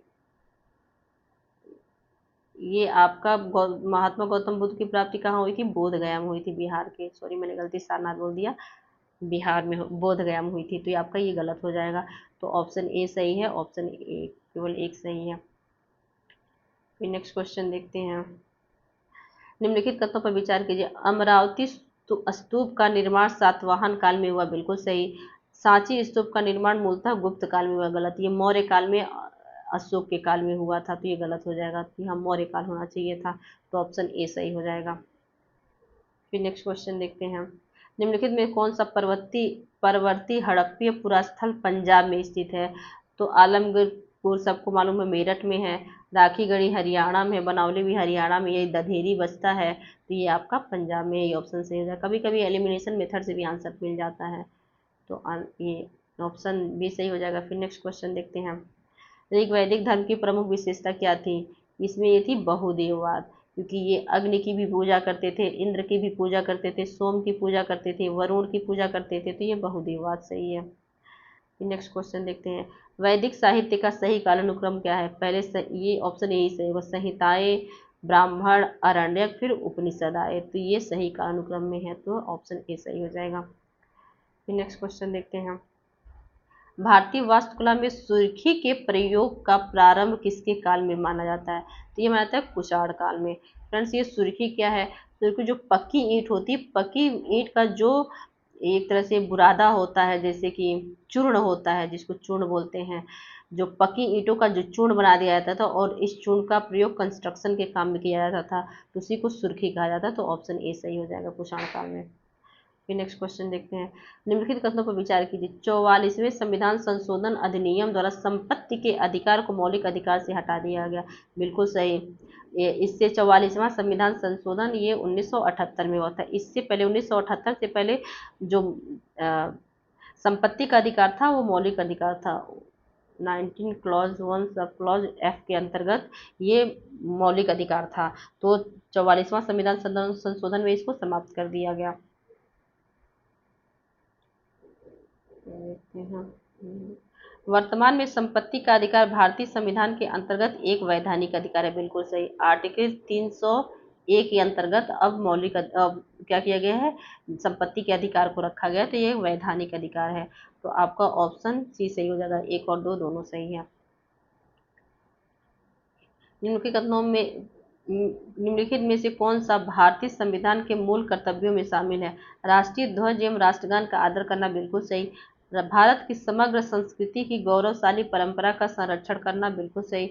अपने माता पिता एवं गुरुओं का आदर करना। गलत। ये हमारे जो मौलिक कर्तव्य हैं, मूल कर्तव्य हैं, उसमें शामिल नहीं किया गया। मूल कर्तव्य कब जोड़े गए थे? मूल कर्तव्य जो हमारा मूल संविधान था उसमें नहीं था। इसको 42वां संविधान संशोधन 1976 में भारत की जो संविधान है उसमें जोड़ा गया था। 1976 में 42वां संविधान संशोधन के तहत। और किस समिति ने सुझाव दिया था जोड़ने का? स्वर्ण सिंह समिति। स्वर्ण सिंह समिति के सुझाव पर 42वां संविधान संशोधन के माध्यम से 1976 में मूल कर्तव्यों को संविधान में जोड़ा गया। तो आपका ऑप्शन कौन सा सही हो जाएगा? 1 और 2 सही है, 3 गलत है। 1 और 2 ऑप्शन ए सही हो जाएगा। फिर नेक्स्ट क्वेश्चन देखते हैं। निम्नलिखित कथनों पर विचार कीजिए। संघ लोक सेवा आयोग एक संवैधानिक निकाय। बिल्कुल सही। आर्टिकल जो 315 है उसमें संविधान ये संघ लोक सेवा आयोग की बात की गई है। अध्यक्षात्मक शासन प्रणाली में राष्ट्रपति व्यवस्थापिका को भंग नहीं कर सकता। बिल्कुल सही। जैसे भारत में क्या होता है कि जो राष्ट्रपति होते हैं, लोकसभा में जो मंत्रिपरिषद होती है लोकसभा को भंग कर देते हैं। अगर अविश्वास प्रस्ताव पारित हो जाता है तो क्या करते हैं? लोकसभा को भंग कर देते हैं। लेकिन अमेरिका जो अध्यात्मक शासन प्रणाली होती है उसमें ऐसा नहीं होता है, तो ये बिल्कुल सही है। मानव अधिकारों की अवधारणा प्रमुख आधार मानव गरिमा है। बिल्कुल सही। तो आपका तीनों सही है, तो ऑप्शन डी सही हो जाएगा। 1 2 3 तीनों सही है। फास्ट ब्रीडर रिएक्टर बिजली उत्पादन के दौरान जितना परमाणु ईंधन उपयोग करता है उससे अधिक विखंडनीय ईंधन उत्पन्न कर सकता है। बिल्कुल सही। फ्रेंड्स, भारत में त्रिस्तरीय परमाणु जो कानून परमाणु जो ईंधन की बात की गई है, कैसे हम परमाणु ईंधन बनाएंगे, तो त्रिस्तरीय प्रणाली अपनाई गई। एक में होता है फास्ट प्रेशराइज्ड हैवी वाटर के आधार पे हम लोग क्या करते हैं? रिएक्टर से बिजली उत्पन्न करते हैं, मतलब एनर्जी उत्पन्न करते हैं। फिर दूसरा जो चरण आता है उसमें फास्ट ब्रीडर रिएक्टर की बात की गई है। तो अभी तक भारत में ये प्रेशराइज्ड हैवी वाटर रिएक्टर होते थे, लेकिन जो अभी भारत में क्या किया गया है, जो फास्ट ब्रीडर रिएक्टर को भी अब अपना लिया गया है दूसरे चरण में। यानी भारत का जो परमाणु कार्यक्रम है वो उसके दूसरे चरण में आ गया है। तो ये क्या किया गया? पर जो फास्ट ब्रीडर रिएक्टर होते हैं उसमें क्या किया जाता है? जो ईंधन लगाया जाता है, तो जितना ईंधन लगाया जाता है उससे ज़्यादा ईंधन यहाँ प्राप्त हो जाता है। मतलब जितना हम ईंधन लगाएंगे उससे ज़्यादा ईंधन प्राप्त हो जाएगा, तो इसलिए फास्ट ब्रीडर रिएक्टर कहते हैं इसको। तो ये क्या कह रहा है? फास्ट ब्रीडर रिएक्टर बिजली उत्पादन के दौरान जितना परमाणु ईंधन उपयोग करता है उससे अधिक विखंडनीय ईंधन उत्पन्न करता है। बिल्कुल सही। अप्रैल 2026 में तमिलनाडु के कलपक्कम स्थित 500 मेगावाट क्षमता वाले प्रोटोटाइप फास्ट ब्रीडर रिएक्टर ने क्रिटिकलिटी प्राप्त की है, बिल्कुल सही।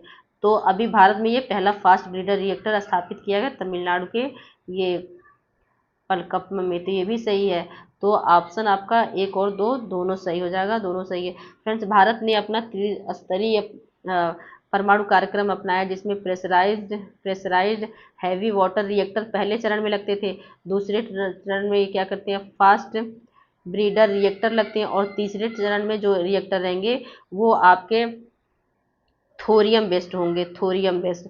सबको मालूम है कि भारत में थोरियम ज़्यादा पाया जाता है, और जो हमारे विद्वान लोग हैं वो कहते हैं कि भारत को थोरियम के आधार पे क्या करना चाहिए, बिजली का उत्पादन मतलब इलेक्ट्रिसिटी प्राप्त करना चाहिए, एनर्जी प्राप्त करना चाहिए। लेकिन भारत का जो ये त्रिचरण का जो परमाणु कार्यक्रम है, पहले वाले चरण को तो प्राप्त कर लिया है, दूसरे चरण में पहुंच गया, फास्ट ब्रीडर रिएक्टर की स्थापना भी कर चुका है तमिलनाडु में। अब तीसरा चरण जो है थोरियम वाला, थोरियम के आधार पर क्या करेगा, वो एनर्जी प्राप्त करेगा। तो ये आपका तीसरा चरण और नेक्स्ट चरण में आ जाएगा। तो इस तरह से भारत का जो परमाणु कार्यक्रम है वो भी त्रिस्तरीय परमाणु कार्यक्रम पूरा कर लिया जाएगा। तो ऑप्शन सी सही हो जाएगा। नेक्स्ट क्वेश्चन देखते हैं। निम्नलिखित कथनों पर विचार कीजिए। खाद्य सुरक्षा सूचकांक फूड सिक्योरिटी इंडेक्स 2026 को अंतर्राष्ट्रीय पर्यावरण एवं विकास संस्थान international institute of environment and development द्वारा जारी किया गया है, बिल्कुल सही। खाद्य सुरक्षा सूचकांक 2026 में आइसलैंड को सर्वाधिक खाद्य सुरक्षित देश के रूप में प्रथम स्थान प्राप्त हुआ, बिल्कुल सही। तो ऑप्शन सी सही हो जाएगा, एक और दो दोनों सही है। निम्नलिखित कथनों पर विचार कीजिए। भारत में साख क्षमता निर्धारण एजेंसियां क्रेडिट रेटिंग एजेंसीज भारतीय प्रतिभूति और विनिमय बोर्ड द्वारा विनियमित होती हैं, बिल्कुल सही। इकरा एक निजी क्षेत्र की अनुसूचित अनलिस्टेड कंपनी है, गलत। ये आपकी एक पब्लिक सेक्टर की कंपनी है, तो ये गलत हो जाएगा। ब्रिक वर्क रेटिंग भारत की एक प्रमुख साख क्षमता निर्माण एजेंसी है, बिल्कुल सही। तो ये आपका ऑप्शन कौन सा सही हो जाएगा, एक और तीन, एक और तीन।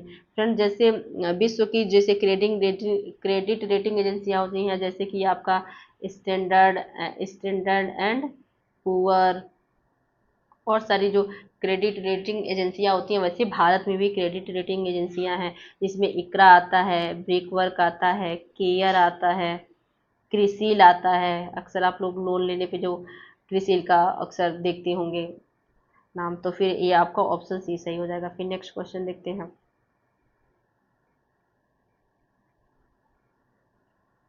बैंक बोर्ड ब्यूरो के संदर्भ में निम्नलिखित कथनों पर विचार कीजिए। बैंक बोर्ड ब्यूरो की स्थापना सार्वजनिक क्षेत्र के बैंकों में शीर्ष प्रबंधन नियुक्तियों हेतु सिफारिश करने लिए की गई थी, बिल्कुल सही। 2016 में इसकी स्थापना की गई थी। जो इसका मुख्य काम क्या है, जो बैंक में जो जैसे डायरेक्टर हुए, इन लोग की जो नियुक्ति होती है वो इस बैंक बोर्ड ब्यूरो के सलाह पर की जाती है, तो ये सही है। उच्च स्तर की नियुक्ति के लिए इसकी स्थापना की गई थी।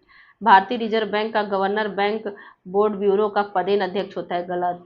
जो ये भारतीय रिजर्व बैंक है उसके जो डिप्टी गवर्नर होते हैं, उसमें से एक जो व्यक्ति एक डिप्टी गवर्नर होता है, वो इस बोर्ड का एक पदेन सदस्य होता है, ना कि पदेन अध्यक्ष।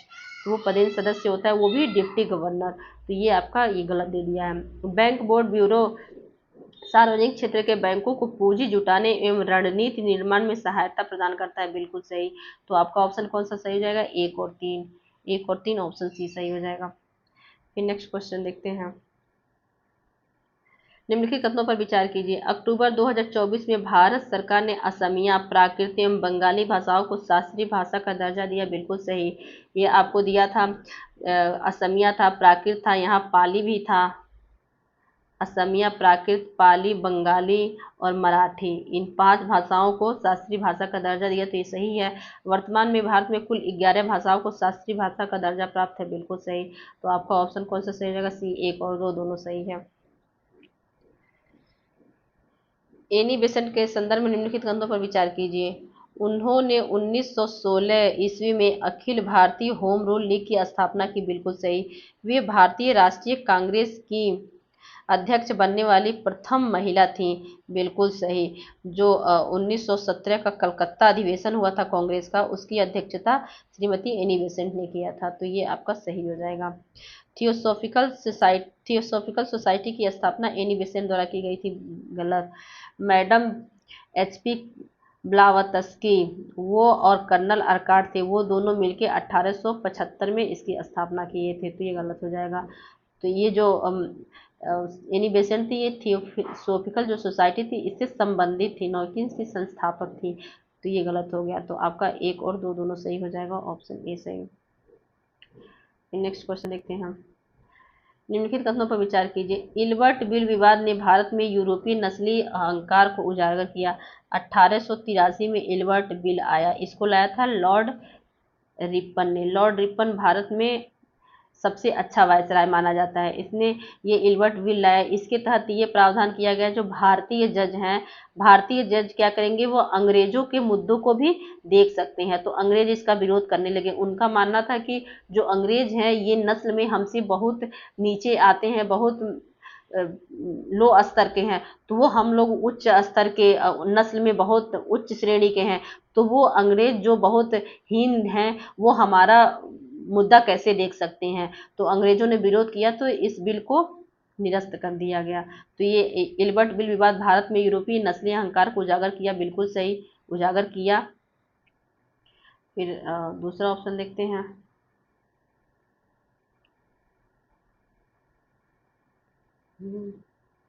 इल्बर्ट बिल के माध्यम से भारतीय न्यायाधीशों को यूरोपीय व्यक्तियों से संबंधित मामलों की सुनवाई का अधिकार दिया गया, बिल्कुल सही। जब अधिकार दिया गया तभी इसका अंग्रेजों ने विरोध किया, तो ये ऑप्शन ए सही हो जाएगा। ए और आर दोनों सही है, आर ए की सही व्याख्या करता है। फिर नेक्स्ट क्वेश्चन देखते हैं। दादा भाई नौरोजी के धन के बहिर्गमन सिद्धांत का मुख्य आशय क्या था? तो ये था आपका भारतीय धन का बिना प्रतिफल ब्रिटेन चले जाना, ये ऑप्शन बी सही हो जाएगा। फिर नेक्स्ट क्वेश्चन देखते हैं। ये कथन कारण वाले क्वेश्चन देखते हैं। बलबन ने सुल्तान के पद की प्रतिष्ठा बढ़ाने के लिए सिजदा एवं पैबोस जैसी प्रथाओं का प्रचलन किया, बिल्कुल सही। बलबन दिल्ली सल्तनत में राज सत्ता को दैवी स्वरूप प्रदान करता था, बिल्कुल सही। और कथन की व्याख्या भी कर रहा है। ए और आर दोनों सही है, आर ए की सही व्याख्या करता है, ऑप्शन ए सही हो जाएगा। फिर नेक्स्ट क्वेश्चन देखते हैं। निम्नलिखित कथनों में से कौन युग में सही सुमेलित नहीं है? तबकाते अकबरी निजामुद्दीन अहमद, ये सही है। तबकात ने नासिरी मिनहाज उस सिराज, इसकी रचना मिनहाज उस सिराज ने की थी। तारीख फिरोज शाही अबुल फजल, ये गलत है। इसकी रचना की थी जियाउद्दीन बरनी ने। जियाउद्दीन बरनी ने तारीख फिरोज शाही की रचना की थी। फ्रेंड्स, ये ऐसे क्वेश्चन जो ऐसे क्वेश्चन है बहुत पूछे जाते हैं यूपीपीसीएस और आरआरबी में। तारीख यामिनी इसकी रचना की थी उत्बी ने, तो यही गलत है, गलत पूछा है तो ऑप्शन सी सही हो जाएगा। फिर नेक्स्ट क्वेश्चन देखते हैं। द्वितीय ताजमहल के नाम से प्रसिद्ध स्मारक कौन है? तो ये है बीबी का मकबरा। फ्रेंड, जो औरंगजेब की पत्नी का नाम दाबिया उर रानी था, दाबिया उर रानी का जो मकबरा है और ये औरंगाबाद में है, तो इसको ताजमहल, दूसरा ताजमहल भी कहा जाता है या ताजमहल की फूहड़ नकल भी कहा जाता है। ताजमहल सफ़ेद संगमरमर से बनाया गया है, लेकिन जो बीबी का मकबरा है राबिया उद्दरानी का, इनका जो मकबरा है वो बनाया गया है काले संगमरमर के पत्थर से, इसलिए ताजमहल की फूहड़ नकल भी कहा जाता है और काले संगमरमर से बनाया गया। और दक्षिण का ताजमहल किसे कहा जाता है? बीबी के मकबरे को ही कहा जाता है। तो शाहजहां ने जो मकबरा आगरा का ताजमहल बनवाया था, उसी के आधार पे औरंगजेब ने भी अपनी बीबी का मकबरा औरंगजेब और औरंगाबाद में बनाया था, जिसको कहते हैं बीबी का मकबरा, ऑप्शन बी, ऑप्शन सी सही हो जाएगा। फिर नेक्स्ट क्वेश्चन देखते हैं। मुगल काल में किस चित्रकार को जहांगीर ने नादिर उज जमा की उपाधि प्रदान की थी? ये की थी अबुल हसन को। फिर नेक्स्ट क्वेश्चन देखते हैं। निम्नलिखित कथनों पर विचार कीजिए। अमरकंटक पहाड़ियां विंध्य एवं सतपुड़ा पर्वत श्रेणियों के मिलन स्थल पर हैं, बिल्कुल सही। बिलीगिरी रंगन पहाड़ियां पश्चिमी घाट एवं पूर्वी घाट के संगम क्षेत्र पे है, बिल्कुल सही। शेषाचलम पहाड़ियां पूर्वी घाट का भाग है, बिल्कुल सही। शेषाचलम पहाड़ियां जो आंध्र प्रदेश का हिस्सा है, तो वो पूर्वी घाट का भाग है, एकदम सही। तो तीनों सही है, सभी तीन सही है, ऑप्शन सी सही हो जाएगा। फिर नेक्स्ट क्वेश्चन देखते हैं। दक्षिण भारत की प्रसिद्ध गंडीकोटा घाटी का निर्माण किस नदी पर किया गया? तो ये किया है पिन्नार नदी पे। ऑप्शन सी सही। फिर नेक्स्ट क्वेश्चन देखते हैं। निम्नलिखित युग्मों पर विचार कीजिए। नंदा देवी ये कुमाऊं हिमालय में है, बिल्कुल सही। नामचा बर्मा तिब्बत क्षेत्र में है। नोकरे की ये गारो पहाड़ियां पे, तीनों सम्मिलित हैं। तो आपका ऑप्शन कौन सा सही हो जाएगा? डी, एक और दो तीन, तीनों सही हैं। सियाचिन हिमनद के संदर्भ में निम्नलिखित में से कौन सा कथन सही है? यह हिमनद नुब्रा घाटी के दक्षिण में है, गलत। ये जो सियाचिन है, सियाचिन के दक्षिण में नुब्रा घाटी है, और ये उल्टा दे दिया है कि जो सियाचिन है वो नुब्रा घाटी के दक्षिण में, गलत। नुब्रा घाटी सियाचिन के दक्षिण में है, तो ये गलत हो जाएगा। यह विश्व का सबसे बड़ा ध्रुवीय हिमनद है, गलत। ये ध्रुवीय नहीं है, गैर ध्रुवीय है। जो सियाचिन है ये ध्रुव में कहाँ है? ये तो हिमालय क्षेत्र में है। ध्रुव आपका एकदम उत्तर क्षेत्र में या दक्षिण क्षेत्र में पड़ेगा, तो ये गैर ध्रुवीय हिमनद है, तो ये भी गलत हो जाएगा। यह पूर्वी काराकोरम श्रेणी का हिस्सा है, बिल्कुल सही। यह हिमनद अरुणाचल प्रदेश में स्थित है, ये भी गलत है। ये लद्दाख में है, तो ये आपका गलत हो जाएगा। तो आपका ऑप्शन सी सही हो जाएगा। फिर नेक्स्ट क्वेश्चन देखते हैं। निम्नलिखित फसलों पर विचार कीजिए। मूंगफली, तिल और बाजरा उपरोक्त में से कौन सी प्रमुखतः वर्षा आधारित फसलें हैं? तो ये तीनों है, क्योंकि तीनों खरीफ की फसलें हैं, और खरीफ की फसलें वर्षा आधारित होती हैं। तो ऑप्शन डी सही हो जाएगा, एक दो तीन। फिर नेक्स्ट क्वेश्चन देखते हैं। गंगा के निचले मैदान में उच्च तापमान, ये देखिए, गंगा के निचले मैदान में उच्च तापमान एवं आर्द्र जलवायु पाई जाती है। इस क्षेत्र के लिए निम्नलिखित में से कौन सा फसल युग्म सर्वाधिक उपयुक्त माना जाता है? तो ये माना जाता है धान और जूट। धान और जूट के लिए अधिक तापमान और अधिक आर्द्र जलवायु चाहिए, तो ऑप्शन सी सही हो जाएगा। फिर नेक्स्ट क्वेश्चन देखते हैं। निम्नलिखित कथनों पर विचार कीजिए। हरियाली योजना का संबंध जल संरक्षण एवं जल संग्रहण से था, बिल्कुल सही। 2003 में ये शुरू की गई थी। इसका संबंध जल संरक्षण और संग्रहण से था। फिर और स्टेटमेंट देखते हैं। डाइवर्सिटी शब्द का प्रयोग सर्वप्रथम W.G. रोसेन द्वारा किया गया, बिल्कुल सही। तो ऑप्शन आपका दोनों सही हो जाएगा। कौन सा सही है? तो दोनों, ऑप्शन सी सही होगा, ए और दो दोनों सही है। जय मंडल आरक्षित क्षेत्र दिया, अवस्थिति दिया, तो कौन सा इसे पूछा? सुमेलित नहीं है। मानस कहाँ है? मेघालय में, सबको मालूम है। नंदा देवी है उत्तराखंड में। कंचनजंगा, सॉरी, मानस मेघालय में नहीं है, सॉरी सॉरी सॉरी। मानस जो है ये आपका असम में है, तो ये आपका गलत हो जाएगा। यहाँ मेघालय दे दिया है, उसी एरिया में है, तो थोड़ा कंफ्यूज कर गई मैं। ये आपका असम है, तो ये मेघालय गलत दे दिया है। नंदा देवी ये उत्तराखंड में, कंचनजंगा सिक्किम है, अगस्तमलाई ये केरल में है। तो आपका ऑप्शन ए सही हो जाएगा, क्योंकि गलत पूछा है। ये आपका असम में है मानस। नेक्स्ट क्वेश्चन देखते हैं। बैक फिल्टर, साइक्लोन सेपरेटर, वायु प्रदूषण नियंत्रण की यंत्रीय विधियां, बिल्कुल सही। जो बैग फिल्टर है ये क्या करता है? छोटे छोटे जो कण होते हैं उनको फिल्टर करता है। और जो साइक्लोन है, साइक्लोन सेपरेटर, ये क्या करता है? बड़े बड़े जो कण होते हैं उनको सेपरेट करता है। तो बिल्कुल सही है। वायु प्रदूषण नियंत्रण की यांत्रिक विधियां हैं। यूट्रोफिकेशन मुख्यतः वायु प्रदूषण से संबंधित है, गलत। यूट्रोफिकेशन फ्रेंड, जब पानी में क्या करते हैं कि जो जो प्रोटीन की, सॉरी, ये हाँ, प्रोटीन की मात्रा बढ़ जाती है। जैसे जो क्या करते हैं, कंपनियों से जो उसके वेस्ट निकलते हैं, या फिर जो खाद वाद जो खेत से निकलते हैं, जो उर्वरक पानी में चले जाते हैं, तो यहाँ क्या करते हैं, जो उर्वरक जो क्या न्यूट्रिएंट है उसकी मात्रा बढ़ा देते हैं जल में। और यहाँ पे जब न्यूट्रिएंट बढ़ जाते हैं तो बहुत सारे पौधों का विकास हो जाता है। जो शैवाल होते हैं, शैवाल जो बहुत एल्गी इसमें विकास कर जाते हैं। जब एल्गी का बहुत विकास हो जाता है तो यहाँ पे ये क्या करते हैं, जो ऑक्सीजन पानी में घुली रहती है उसका क्या करते हैं, वो ज़्यादा डिमांड करते हैं। और जब डिमांड कर लेते हैं तो पानी में ऑक्सीजन की कमी हो जाती है, तो पानी में रहने वाले जीव मरने लगते हैं। तो इसी को कहते हैं यूट्रोफिकेशन। तो ये जल से संबंधित है, ना कि वायु प्रदूषण से। तो ये गलत हो जाएगा। ऑप्शन आपका ए सही हो जाएगा, केवल एक सही है। फिर नेक्स्ट क्वेश्चन देखते हैं। उत्तर प्रदेश का कौन सा जिला भारत का एकमात्र ऐसा जिला है जो 4 राज्यों की सीमाओं से स्पर्श करता है? तो ये आपका सोनभद्र है। सोनभद्र इधर बिहार से लगा है, फिर झारखंड से लगा है, फिर छत्तीसगढ़ से लगा है, फिर मध्य प्रदेश से लगा है। तो आपका ये सोनभद्र हो जाएगा। फिर नेक्स्ट क्वेश्चन देखते हैं। ये वन्य जीव अभ्यारण्य दिया है, संबंधित जिला दिया है। नवाबगंज पक्षी अभ्यारण्य कहाँ है? उन्नाव में है, एकदम सही है। बखीरा पक्षी अभ्यारण्य ये संत कबीर नगर में है। ओखला पक्षी अभ्यारण्य गौतम बुद्ध नगर में। तीनों मैच है, तो कौन से सही सुमेलित है? तीनों सुमेलित है, ऑप्शन डी सही हो जाएगा। फिर नेक्स्ट क्वेश्चन देखते हैं हम। निम्नलिखित में से कौन सा क्षेत्र लौह अयस्क उत्पादन के लिए प्रसिद्ध है, न कि कोयला उत्पादन के लिए? तो आपका है ये मेसाबी रेंज। मेसाबी रेंज आपका अमेरिका में स्थित है। फिर नेक्स्ट क्वेश्चन देखते हैं।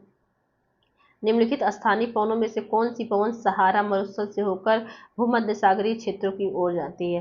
तो ये आपको जाती है सिराको। सिराको क्या होती है? जो सहारा एरिया है इधर का, तो सहारा एरिया क्या करती है? पवन को ये उत्तर डायरेक्शन में ऐसे ले जाती है, और यहाँ पे जो इटली और जो यूरोपीय देश है, दक्षिणी यूरोपीय देश है, यहाँ पे क्या करती है? वर्षा करती है। तो यहाँ से जो क्या करती है, जब पवन जाती है तो जो यहाँ रेत है, बालू है, तो ये लाल कलर के होते हैं बालू, हल्के से लाल। तो रेतीले बालू क्या करती है? हवा अपने साथ उड़ा के लेके जाती है, और बारिश के दौरान जो ये रेतीले बालू जब ये इटली में और जो दक्षिण यूरोपीय देश है वहाँ पे गिराती है, तो इसी को क्या वर्षा के साथ गिराती है, तो ये रेड कलर की वर्षा हो जाती है। तो इसी को कहते हैं रक्त वर्षा।